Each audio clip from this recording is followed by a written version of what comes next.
Hey, Carl, it's Mike. How are you? I'm great, Mike. How are you doing? I'm doing good, buddy. How's everything going by you?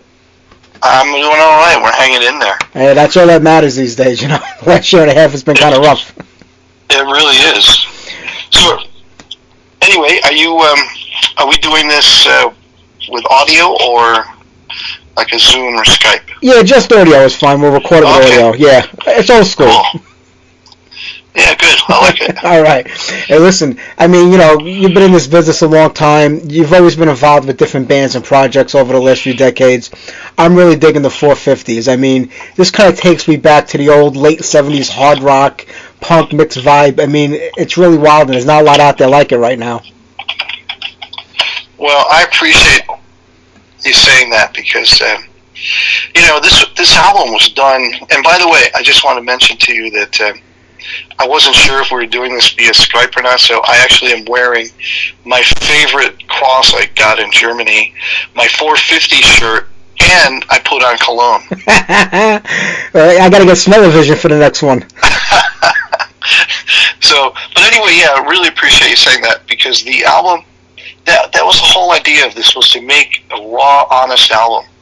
And I think we succeeded, and the fact that, you know, you're recognizing that proves it, so that's great to hear. Yeah, it's a really good sounding record. I mean, how did the whole thing come about? I mean, I know it has a couple of your St. James bandmates in there, so I'm sure that was the connection, but was this like the four of you getting together and putting this together? Did somebody have the idea and ask you to join along?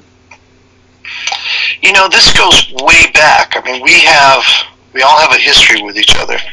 And so Rhett, the singer, was in Young Turk. He was the lead singer of Young Turk. So I managed and produced Young Turk, and both through Virgin Record and Geffen. And so we've been friends all these years. I mean, Rhett, when I was working with the Rocks Gang in Tampa, and after I had done their Love 'Em or Leave 'Em demo album, he begged me to come to Florida. He was a hustler. He convinced me, well, look, you're going home. You're already in Florida. Just fly to Miami and meet with me. And I'm like, look, kid, I don't want to. He was 19. Look, you know, thanks, I'm not really interested. No, come and meet with me. So he hounded me, and so finally I took a flight from Tampa to Miami and met with him, and then got a later flight back home. And that started the relationship. And so, you know, long-standing relationship. As it turned out, same thing with the Jacobs brothers, with Bob and Jim. I wound up producing and wound up playing. I wound up being their drummer. I was like the dirty little secret because they were like Spinal Tap. Every time we went to record, their drummer blew up. And it was unbelievable every time. One guy we're trying to record, he's watching a little portable TV he brought and talking to his mother. They're placing bets, right? Yeah. He's like, Ben's like, get out. And another time the drummer got so sick, dengue fever, he had the worst flu, gave it to me. I was dead. We were running out of studio time. I had 6 hours. And because, you know, I was involved in the arrangements and pre-production, I knocked the whole album out in just a few hours. And on my deathbed, they laugh about it because they said I would just be lying underneath the console, my eyes closed, listening to playbacks of the drum tracks. So anyway, during that period of time, Shakers and Rhett and Young Turk, both bands became very good friends, and we remained so over the years. So this was kind of something we wanted to all do for a long time. And, you know, they just really, Jimmy and Rhett just wrote some great songs on this. They are incredible. And the thing is, like, you know, like I said, you all kind of have a history together. You know each other personally on that level. And, you know, if you take what you do with, you know, your band Canedy and the Rods and, you know, the St. James and the record and what you did here, they're all different sounds and styles. So how do you get together and say, you know, here's the direction we want to go in, or here's what we're going to come up with, or do you just write from your heart, you know, and it doesn't have to necessarily be what, you know, your primary bands are about? Well, I think that in this situation, Jimmy is a great songwriter in his own right. He wrote majority of the St. James songs, so he's a proven commodity. On the other hand, Young Turk, and he's had other bands, but he's a brilliant lyricist, great with melody. And if you listen to the lyrics on this, and by the way, Rhett claims that all these songs were written about people he knows or circumstances he's familiar with, that he, experienced, are personal to him. So he knows these characters in these songs. No names were changed to protect the innocent. So he, he's a brilliant writer, and we all witnessed that because he would just write these amazing lines, boom, just on the spot. Like, we need something here, and he would just come up with the lyric, and it would just blow us away. So, I mean, we had a writing session to meet in Atlanta, and I had injured my shoulder, and I was in so much pain at like 4 or 5 in the morning. I had to bail. I'm like, I can't get on the plane. I cannot sit. I can't sleep, and I can't sit. So I didn't make the writing session. And in hindsight, it was the best thing that happened, because I would have insinuated myself. I always have a lot of ideas. And so I really didn't know the material at all until we arrived in Miami and went to the studio. And at that point, we took it song by song. And if I heard something, I would suggest a little arrangement change or a vibe or a feel. I would just come up with a drum part and figure we'd work our way through. And then we played it live. And we just ran it down a couple of times, and that's what you hear. So what I love the most about the album is the fact that we created it in the studio in terms of the overall, and it was all of us playing together. And I think the fact that we all played together in one form or another for all these years and knew each other well, the chemistry was there, and it translated. And like, I listen to this stuff now and I think, wow, Bob, the bass player, and I, we were so tight. He played such great bass lines, but we're so locked in with each other. And but I think it was such an organic thing, and I think that I'm really proud of it for that reason. I think it's raw, but it has that energy that connects. And I make jokes about this around here that, what a novel idea. Musicians with their instruments in one room, playing together at the same time and recording that. Wow, we are innovators. That doesn't seem to happen much. I mean, especially like over the last year and a half, you have, bands couldn't get together, so they made the best of it by recording, That's digitally. Right. But it's becoming more and more common, even with bands that kind of live in the same area with each other. They're doing it, with file swapping. I don't really know what they call it, but, they're not actually playing together. And I feel, you can be as professional as you can, but I think if you're not with each other and you can kind of direct each member of the band where to go with things or instantly change something to get feedback on it, it doesn't work right. There's that chemistry that comes about people playing together that's instant. That's exactly right. There are little things, little nuances that happen, and somebody picks up on this idea, and then somebody plays something a little bit differently, and once you're doing it remotely, and it's great. I mean, I just finished another track for Angels of Dresden with Brad Sinsel, Mike McCready, and some other players, and Lonnie Park actually is mixing it. But we do it remotely, and I think it's great because the songs are basic songs that are locked in. But I think as a band with a certain vibe, that interaction is really important. Once you lay down a track remotely, no matter how good it is, it's there, it's done. You're not, like, the drummer could play a different groove that the bass player may have picked up on. Not going to happen. It is what it is then once it's locked in. So you're absolutely right.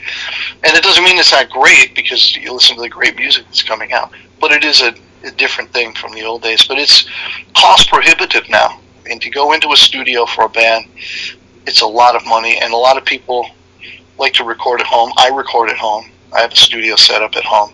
So all the tracks you hear on all these albums I've done here at home, except for the ones, the 450's we did in Miami. Yeah. So, it's just, for me to go to a studio would be very expensive, and I'm a hack, so I'm a perfectionist. So when you put hack and perfectionist together, what do you get? A crap load of money spent in the studio on wasted time. I can imagine. Well, I mean, besides being in a band, and you're also a producer, and you did come from the school where you were in front of that big council, like it says, and it was an expensive proposition. You recorded on tape back then, where pretty much everything is digital today. I mean, being the guy behind the scenes, not the musician, but the guy producing the records and engineering them. I mean, how have you adapted to the changes, like say from the 70s and 80s to now. Do you prefer it now where you have the portable equipment to take home? Is the quality the same as it was back then when it was on tape? I mean, how do you work today compared to back then? Is it a big difference? It's a difference for sure. I think there is, back then you did a lot of pre-production, and I'll just cite the Fistful of Metal album. The budgets were so tight. You had days to work, right? And in those days to work, you had to work and coach the musicians when they were brand new to the studio. So you had to kind of give them some ammunition so they would get it and they would be more prepared for the next album. And so, we try to do some of that, and we have to do it in a very short period of time. And so it was really stressful, and but there was also an urgency and immediacy about that. And there's something that happens magically when you do it. So, I love producing. I still love producing, but at this point, like I said, with the 450's, I would add some things, but musicians have evolved. Like, these guys were great, so I had only minor suggestions. Everything was pretty much locked in, and whatever little things I would hear, we would just change on the spot. But overall, it was unlike the old days where I would have started from beginning and just stripped it down and worked it out. And I think that this worked out, and I think it's a better product as a result than if I'd stuck my hands in everything. And you basically kind of water it down sometimes without realizing it. Is it hard to keep your hands out of things because you've with everything you've done and been a part of, there is that element of control where you feel things should go a certain way, but is it hard to bite your lip and say, okay, I'll just go with it? It's so hard because, and I'll give you an example. I have a friend who just sent me a song he wrote, "Live Life," Rasu, and he's a rapper, and it's a really cool song, and I like the song a lot. However, he has vocals that overlap. Well, he's using the same delay effect, so it places it in one space, the vocal, one line in a vocal space, but he has another that overlaps. It's in the same vocal space, and so the clarity gets lost. I felt like one should be dry and one should have this ambience on it. And so I'm like, just shut up, just shut up, just shut up. So he's like, did you like that? I go, I love the song, it's really cool. And so the next time we talk, I'm like, just on a technical note, I just couldn't keep my mouth shut because the producer of me, I just was like killing me because I thought the song could be better if he just made that change. And so, it's hard. It's hard for me because you listen with producer ears, and the guys in Canedy, who now it's a whole different day. We're recording the second album, and it's a whole different day. But when we first started, they were used to cutting things live, and I was picking up on nuances and different little timing things that they just were like, oh my God, I can't believe you hear that. And secondly, they would be, I can't believe you're annoyed by it. I'm like, no, we got to tighten it. And so once they got past hating me for that, then like now we're coming to the second album, it's just like they're dead on. But that's the way it is once you have those producer ears, I think you just can't go back. True. Does it also help when you're in a band and you're playing with the same people for years or recording album after album that everybody sort of knows their time and place and who's in charge or who's running the show and what they where they belong in the band? Does that make it easier too? It does. It does. And I have this saying for the rods, and I'm actually going to have a friend of mine make a meme for me with attaching my name. But my rule with the band, especially with the rods, is if I play a fill, stop playing. And if you think I'm going to play a fill, just best to stop playing. And that seems to be the best rule for me. Yeah, well, I mean, you and Rock go back decades, so I mean, you probably know each other inside and out. Like when somebody's about to do something, the other one knows, so they just know their place, like in the band, which I think works out well. I'm really hoping that a new Rod is going to be coming out soon because it'll be the first one with this new lineup. We have 5 songs that I'm about to play drums to, and they're coming along beautifully. They're done, like guitar and bass are done, and we're just waiting for my drum tracks, and we'll slap on some vocals and these. But the songs are really cool, and we have a couple more that we'll be adding. But yeah, I'm really excited about the new Rods album, and I'm also excited that there is another Rod's album, because after all these years, it's like, well, will we do another album? Once COVID hit, it really made things tough for us because we couldn't go do any tours. And, basically it was tough after Brotherhood of Metal, which we thought was a really great album. Yeah. But we couldn't capitalize on it for live gigs and doing festivals. So as a result of that, you just wonder, like, well, are we going to bother with the next one? But here we are, and I think fans are going to love it. And I know people wonder about the new lineup. Gary retired. That was his decision. We waited a long time. We tried to talk him. We didn't want him to leave, but ultimately it was his decision, and he was just, didn't want to do it. He would travel the world, he said, and he just was done. So we totally got it, but we miss him. But I don't think fans are going to be surprised that this lineup, Freddie and I have played together in different albums. We played on David's album with Farewell, and we've played with some local bands together, done some shows where we're guest musicians. And the Rods rehearsal, we lock in. Freddie's a great bass player, and we work well together. Mike and I, obviously, in Canedy, work well together. He's a known commodity. But Mike and David, which I think will surprise fans, they have a chemistry. And that's how we wound up in the Rods, was because of their chemistry. I was working on my drums for like an hour, and they went into one of Rock's studio rooms. And an hour later, they came out, and Mike was the singer. And wow. Of course, I had no issues, but they just have a lot in common across the board, and they hit it off. But vocally, I think fans will be surprised that the Rods are not going to become Europe. They're not going to become Styx.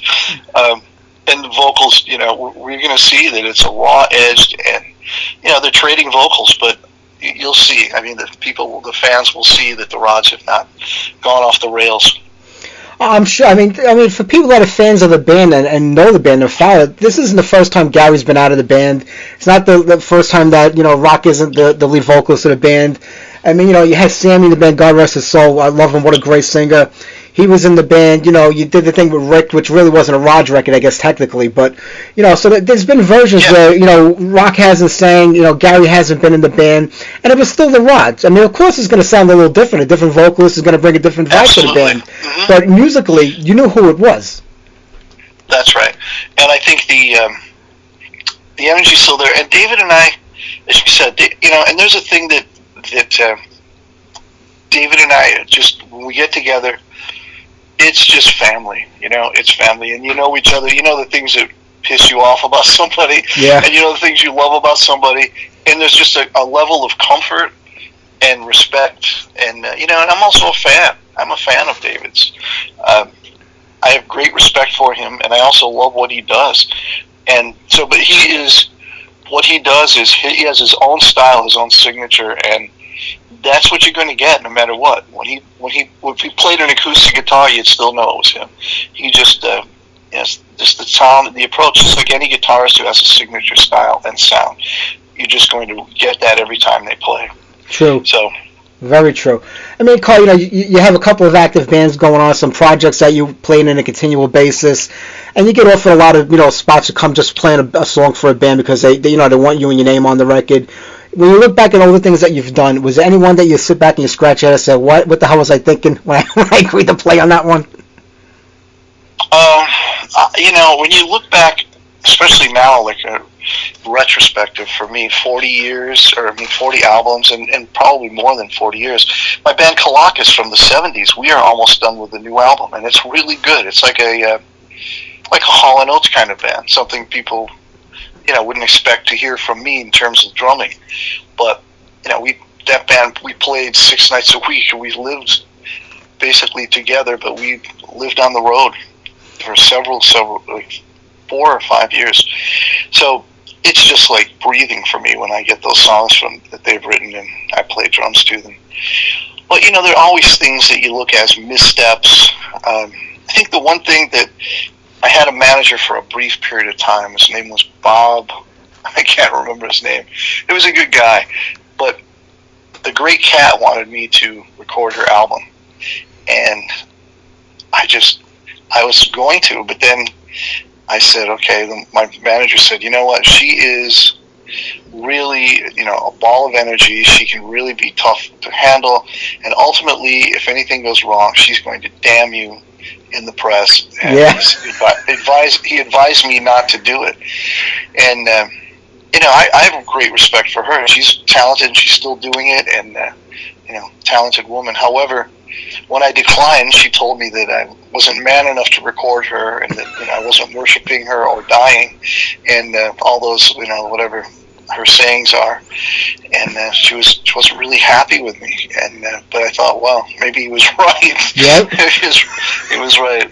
So yeah, I mean, there's one misstep that I avoided, and of course, you look back on things and you think about how much better things could have been done in hindsight. Well, but that's everybody. That's life. You can't have those regrets. Well, you did make the right call with the great cat. I'll tell you a story.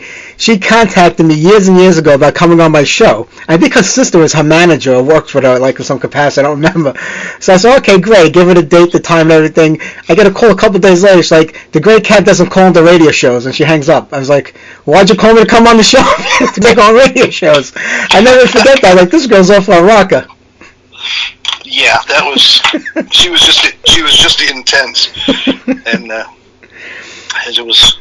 So anyway, so the 450's. I mean, I'm hoping we get to play some gigs and do some dates live. But with COVID, it's tough, and I appreciate you, kind of shining a little light on the band, because even though we're all veterans, it's a baby band, and so it's really appreciated that you're helping us. No problem. It's some great stuff, Carl. I mean, shows are opening up right now. Is it possible just to do a one-off here and there, maybe to promote the new record a little bit, or is it just not financially, available right now to do that?